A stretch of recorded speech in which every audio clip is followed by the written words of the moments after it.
గాడిపల్లి మండలం గత 80 రోజుల కింద అసెంబ్లీ ఎన్నికల్లో కాంగ్రెస్ పార్టీ ఘన విజయం సాధించి ఇచ్చిన హామీలన్నీ రేవంత్ రెడ్డి సమక్షంలో ఉత్తమ్ కుమార్ రెడ్డి మినిస్టర్గా అన్నీ ఇచ్చినవి ఒక్కొక్కటిగా నెరవేర్చుకుంటూ ఇప్పటి వరకు 4 హామీలు నెరవేర్చడం జరిగింది. రేపు 11వ తారీఖు 5వ హామీ కూడా నెరవేరుస్తుంది. అందులో జనం విశేష స్పందన, ఒక పండగ వాతావరణం వస్తున్నది. జనాలలో మంచి స్పందన ఉన్నది. గత ప్రభుత్వం చేసిన కుంభకోణాలను మొత్తం ఒక్కొక్కటి బయటపడేస్తుంటే వాళ్ళు జీర్ణించుకోలేక తప్పుడు ప్రచారాలు చేస్తున్నారు. అసెంబ్లీలో సమాధానం చెప్పలేక వాళ్ళు ఏదేదో చెప్పినవన్నీ అబద్ధాలు చెప్పుకుంటూ వాళ్ళకి టైం వేస్ట్ చేసుకుంటూ వాళ్ళు మన గవర్నమెంట్ వాళ్ళకు శ్వేతపత్రం ఇస్తే ఒక్క దాని మీద కూడా కరెక్ట్ సమాధానం చెప్పకుండా అన్ని దొంగ ఈ చేష్టలు చేసుకుంటూ ఇంతకుముందు గవర్నమెంట్ ఎట్లా చేసారో సేమ్ ఇప్పుడు ప్రతిపక్షం నుండి కూడా ఇచ్చేసారు. ఒక ప్రతిపక్ష నాయకుడు అసెంబ్లీకి రాకుండా బయట ఉండి నల్లగొండలో మీటింగ్ పెడితే అది అట్టర్ ఫ్లాప్ అయింది.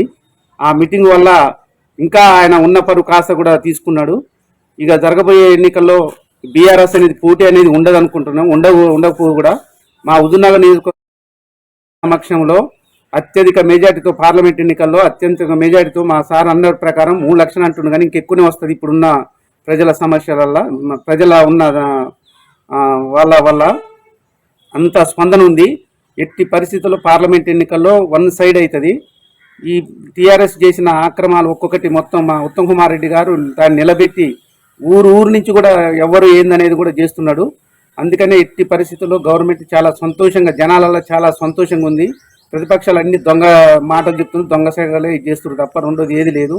మొన్న మేడిగడ్డకు పోతే వాళ్ళ ఏం లేదు అంటారు. వాళ్ళు ఏమన్నా వాడికి పోయినాక వాళ్ళది మొత్తం నిజబడటం వాళ్ళే ఒప్పుకున్నారు. వాళ్ళెమ్మడి పోయిన నాయకులు ఒప్పుకున్నారు. 2 పిల్లలు కూలినాయి, 1 పిల్లలు కూలిందండి. 1, 2 కాదు. మా ఉత్తమ్ కుమార్ రెడ్డి గారు దాని మీద స్పెషల్గా ఫోకస్ పెట్టిండు. నిన్న ఢిల్లీ కూడా పోయాడు, దాని మీదనే పోయాడు. ఈ 4-5 రోజుల్లో మళ్ళీ వాళ్ళు ఎల్ఎన్టీ కంపెనీ వాళ్ళతో ఇవాళ ఇప్పుడు పేపర్లో చూసినాం మేము. ఎల్ఎన్టీ కంపెనీ వాళ్ళతో పెట్టి దాన్ని నిజం చేసినాక ఉత్తమ్ కుమార్ రెడ్డి కేసీఆర్ ఫ్యామిలీ జైలు దొలినాక ఊకోడు. ఎట్టి పరిస్థితుల్లో వాళ్ళు ఎప్పుడైతే ఫ్రాడ్ చేసిన వాళ్ళని మాత్రం ఉత్తమ్ కుమార్ గారు వదిలిపెట్టాడు. రేవంత్ రెడ్డి సమక్షంలో ఉత్తమ్ కుమార్ రెడ్డి గారు బ్రహ్మాండంగా చేస్తున్నారు. ఎవరెవరో ఏదేదో అన్నారు, వాళ్ళందరినీ నోరు ముగించే విధంగా చేస్తున్నారు. కాంగ్రెస్ ప్రభుత్వంలో జనం చాలా సంతోషంగా, చాలా ఎంత ఊర్లల్లో పండగ వాతావరణం ఉంది. మొన్న 2 హామీలతోటే పండగ వాతావరణం వచ్చింది. ఎన్నడూ లేని చరిత్రలో వికలాంగులకు 5% రిజర్వేషన్ కల్పిస్తున్నాడు. ఎన్నడూ ఇంతవరకు ఎవరు ఇచ్చిన హామీ కూడా నెరవేర్చింది 5% అంటే అసలు ఏం లేదు. అంత మంచిగా సంతోషంగా 5% చేస్తున్నాడు. ప్రతి వాళ్ళకి ఇచ్చినవే కాకుండా కూడా ఇంకా కొత్త హామీలు కూడా చేయడం చాలా ముందుకు పోతాడు రేవంత్ రెడ్డి గారు. అందరినీ కలుపుకొని, ఉత్తమ్ కుమార్ గారిని, మినిస్టర్లు అందరినీ కలుపుకొని చాలా సంతోషంగా పోతున్నాడు. సార్, ఈ 6 గ్యారంటీల పైన ప్రజల స్పందన ఏ విధంగా ఉంది సార్? చాలా సంతోషంగా ఉన్నది. చాలా సంతోషంగా ఉన్నది. ఎవరో ఒకరిద్దరు అంటే వేరే పార్టీలో తప్ప అందరికి మంచిగా, అసలు ఉచిత బస్సు అయితే ఎంత స్పందన ఉందంటే ఆడోళ్ళు అంత మంచిగా ఇంత ముందు లెక్క కాకుండా ఎక్కడికి పోయినా కూడా వాళ్ళు చాలా సంతోషంగా చెప్తున్నారు. సార్, రైతు బంధు కూడా పడలేదని చెప్పేసి కొంతమంది వాదన సార్. రైతు బంధు 3 ఎకరాలన్నర వరకు ఇప్పటి వరకు పడ్డది. ఆయన కూడా గత ప్రభుత్వం కూడా 9 నెలల వరకు ఇచ్చిండ్రు. నాకు తెలిసిన ఉన్న సమాచారం ప్రకారం మార్చి 15 కల్లా మొత్తం ఉన్న ప్రకారం ఎంత ఉందో అంత అన్ని పడతాయి అనేది మాకున్న సమాచారం ప్రకారం అందరికి పడతాయి. సార్, ప్రజాపాలన మన ఊర్లోనే ప్రజాపాలన పెట్టినందుకు ప్రజలు అసలు ఏ విధంగా దాన్ని స్పందిస్తారు? చాలా సంతోషంగా ప్రవర్తించారు. స్వచ్ఛందంగా ఏ నాయకుడు సంబంధం లేకుండా. ఇంతకుముందు టీఆర్ఎస్ ప్రభుత్వంలో జీరాక్స్లకే 100-200 ఖర్చు పెట్టుకునేది. అట్లాంటిది జీరాక్స్ లేకుండా కూడా, జీరాక్స్ పేపర్ లేకుండా ప్రజాపాలన పెట్టిండు. ₹1 ఖర్చు లేకుండా ప్రజాపాలన పెట్టిండు. మంచి సంతోషంగా అందరూ ఏ నాయకుడు సంబంధం లేకుండా సంతోషంగా అప్లై చేసుకురు. వాళ్ళకి ఇప్పుడు అమలయ్యేవి కూడా అంతే ఉన్నది.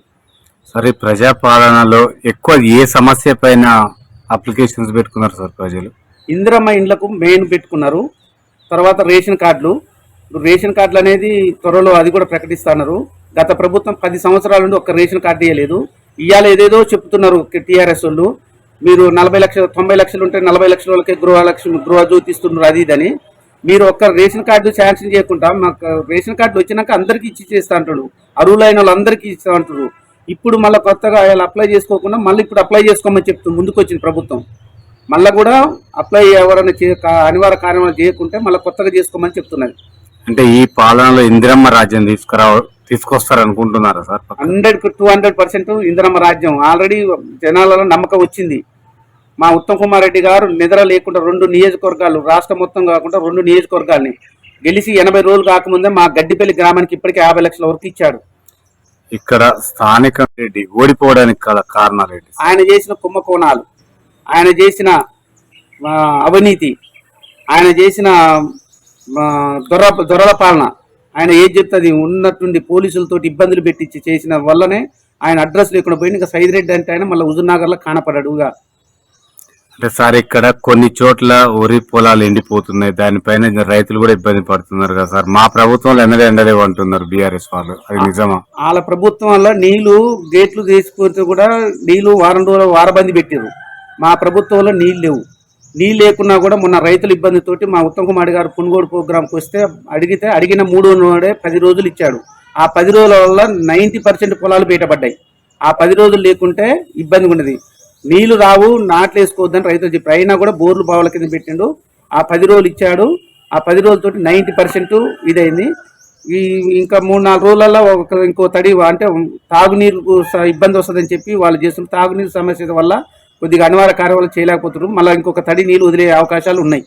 సార్ గతంలో ఇక్కడ ఉన్న స్థానిక సర్పంచ్ పరిపాలన ఏ విధంగా ఉంది సార్ మీ విలేజ్ వరకు? మా విలేజ్ వరకు గతంలో స్థానిక సర్పంచ్ కాంగ్రెస్ పార్టీ, అది టీఆర్ఎస్ ప్రభుత్వం ఉన్నది. దానివల్ల ఆయన కొన్ని ఇబ్బందుల వల్ల ఆయన అనుకున్న పనులు చేయలేకపోయాడు. ఇప్పుడు మీరు సర్పంచులు ఏమన్నా చేయాలనుకుంటున్నారా? ఒకవేళ చేస్తే ఈ గ్రామ ప్రజలకు ఎలాంటి అభివృద్ధి అందిస్తారు? నిరుద్యోగులకు కానీ గత 2023 జనవరిలోనే నేను గడ్డిపల్లి గ్రామ సర్పంచ్గా ఎన్నుకుంటాను. మా కాంగ్రెస్ పార్టీ అందరూ కార్యకర్తలు సమావేశమై నన్ను ఎన్నుకున్నారు. అప్పటి నుంచి ఈ రోజు వరకు కూడా నేను నా కార్యకర్తలను కాపాడుకుంటూ రేపు జరగబోయే ఎన్నికల్లో బ్రహ్మాండంగా భారీ మెజార్టీతో నేను గెలుస్తానని నా ఆశాభావిస్తుంది. నేను గెలిస్తే గ్రామాన్ని ఒక ఆదర్శ గ్రామంగా తీర్చిదిద్దాలని నా కోరిక. అది ఉత్తమ్ కుమార్ రెడ్డి సమక్షంలో, ఉత్తమ్ కుమార్ రెడ్డి అభివృద్ధితోటి, ఆయన ఆశీస్సులతోటి నేను గ్రామాన్ని జిల్లానే మొదటి స్థానంలో ఉంచాలని నా ఆశ. సార్ మీ ఎమ్మెల్యే మంత్రి కావడాన్ని మీరు ఏ విధంగా చూస్తున్నారు? చాలా సంతోషంగా చూస్తున్నాం. చాలా సంతోషంగా మేము ఊహించుకున్నాం. ఇంకా ముఖ్యమంత్రి కావాలనే ఉండే, కాకుంటే సార్ కొన్ని అనివార్య కాలం వల్ల సార్ కూడా కొంత రాజీపడాల్సి వచ్చింది. అయినా కూడా ముఖ్యమంత్రి అయినా సేమ్ స్థానం లెక్క పనిచేస్తున్నారు ఈరోజు. సార్ ఇక్కడ ఎంపీ ఎవరిని పెడితే బాగుంటుంది సార్ మీ కాంగ్రెస్ పార్టీ? అది హైకమాండ్ నిర్ణయిస్తుంది. మనం హైకమాండ్ ఎవరు నిర్ణయించినా కూడా మేము శాయశక్తుల నిద్ర పోకుండా మేము మా ఉత్తమ్ కుమార్ రెడ్డి ఆశీస్సులతోటి, మా ఉత్తమ్ కుమార్ రెడ్డి ఏది చెప్తే ఎవరు ఏది చెప్తే ఆయన ఇట్లా చెప్తే మేము అట్లా పరిగెత్తుకుంటూ మేము ఆయన కోసం రెయ్యం పగులు కష్టపడతాం.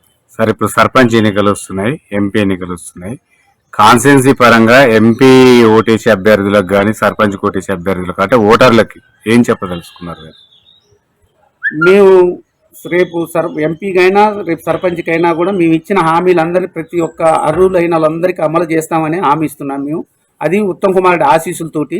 ఉత్తమ్ కుమార్ రెడ్డి కాడ కొట్లాడి మా ఊరిని అభివృద్ధి చేయాలని చెప్పి సీసీ రోడ్లు, డ్రైనేజీలు, కొన్ని సమస్యలు ఉన్నాయి. ఆ సమస్యలన్నీ సార్ దృష్టి తీసుకుపోయి పర్సనల్గా లిఫ్ట్ ఇరిగేషన్, మెయిన్ మాకు ఇక్కడ లిఫ్ట్ ఇరిగేషన్ L27 లిఫ్ట్ పెద్దది, మన ఎడమ కాలువకే పెద్ద లిఫ్ట్ ఇరిగేషన్. అది సార్ ఇరిగేషన్ శాఖ, మా అదృష్టాన్ని ఇరిగేషన్ శాఖ ఉన్నాడు, దాన్ని పునర్నిర్మాణం చేస్తానని నేను హామీ ఇస్తున్నాను.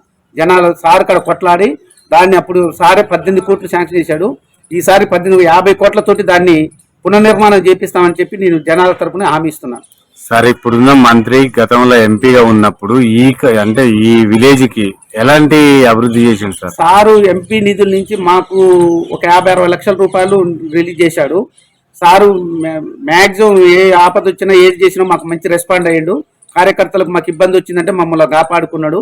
ఉన్న కార్యకర్తలు పోకుండా కాపాడుకున్నాడు.